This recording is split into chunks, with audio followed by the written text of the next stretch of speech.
Hello guys, this is going to be the first episode of a new series. And why a new series? Why not the budget build? Because this is a new car.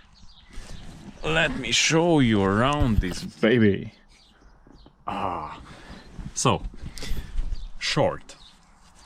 87 560 SEL with HPF suspension, so it gets this button, babe. And this height adjustment, ooh, and that, and of course the trip computer with all these fancy buttons that no one understands how it works.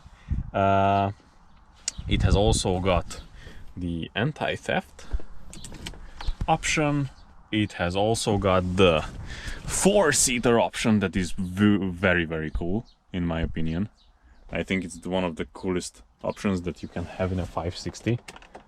Let me just show it to you. Height adjustment. Ooh. Yeah, and everything works. So even the front seats are electric. Even this is electric.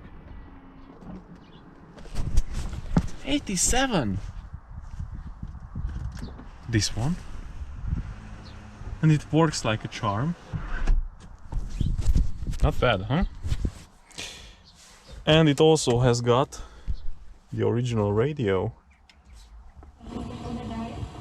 but no antenna, so... But just listen to this. Oh, you gotta love that analog sound. Yeah. So it's an 87. It's a 560 SEL, so it's the long wheelbase version, and it's the top of the line 220 kilowatt version. It's the option code 822.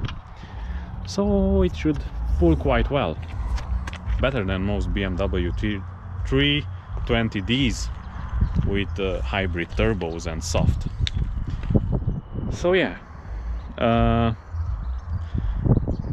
the truth is, there's a lot to be fixed on it, because it's been sitting since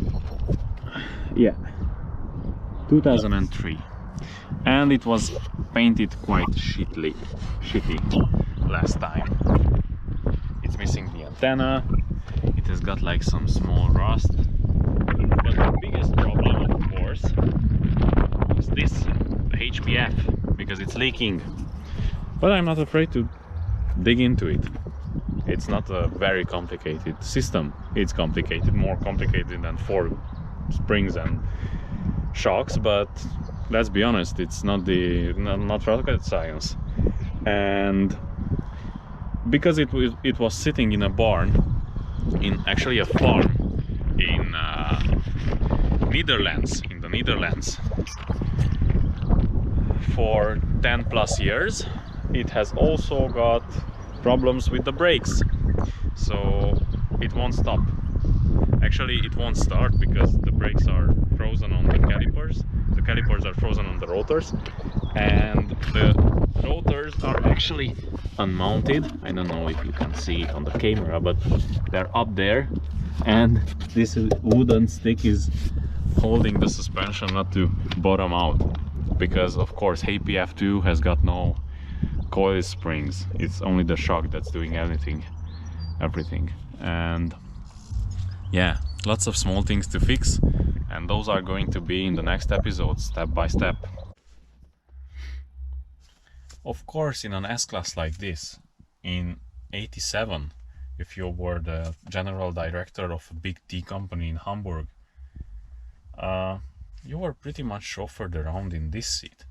You were not driving it in front. You had things to do, to read your Zeitung with this lamp, to heat your seats, to adjust your seats,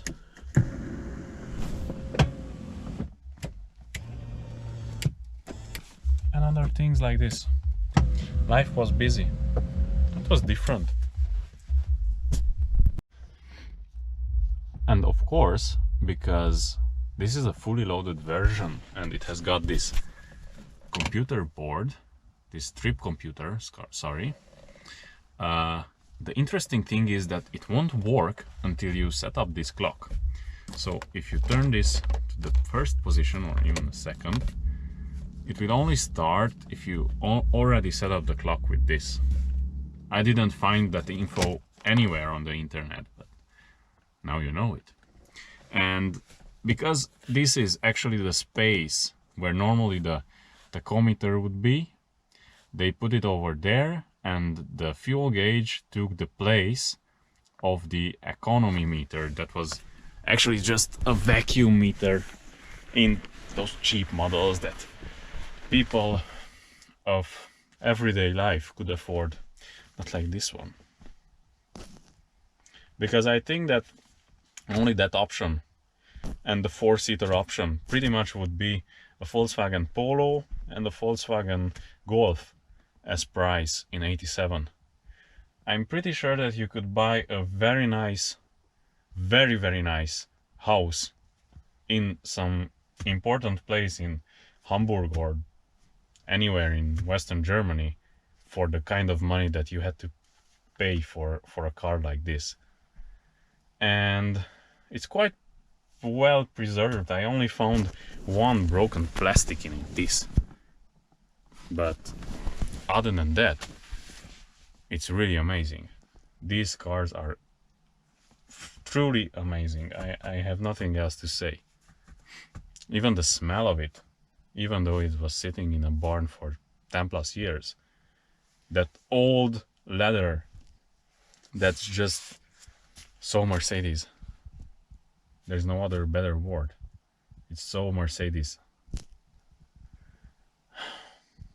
I'm feeling a bit nostalgic because I had a 560 as well, but it was not the individual seat option and so on, and it had the freaking diesel engine in front. It was horrible, with some bus or minivan or whatever van gearbox to make it move.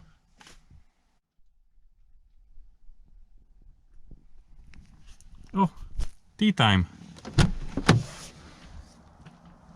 Oh. Where's my tea? Please?